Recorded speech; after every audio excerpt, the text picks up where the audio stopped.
Hi అండి. Life is a beautiful జర్నీలో మరొక అంశంతో ఈరోజు నేను మీ ముందుకు వచ్చేసాను. ఈరోజు నేను చెప్పబోయే అంశం నో చెప్పటం. నో చెప్పటం కూడా చాలా అవసరం అండి.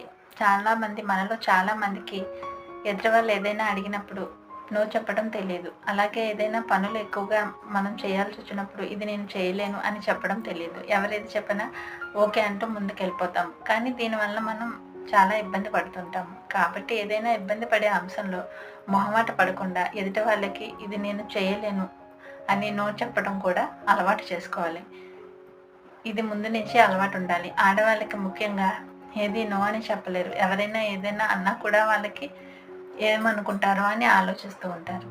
ఇవన్నీ పక్కన పెట్టి కొన్నిసార్లు మనం ఇబ్బంది పడ్డ అంశాలలో దీనివల్ల నేను ఇబ్బంది పడుతున్నాను అని చెప్పడం కానీ, మనకు మించిన పని ఏదైనా వాళ్ళు చెప్పినప్పుడు నో చెప్పడం కానీ, ఏదైనా అడిగినప్పుడు కూడా నో చెప్పడం అలవాటు చేసుకోవాలి.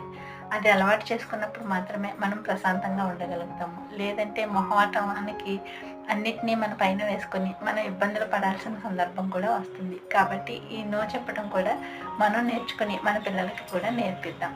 Thank you all.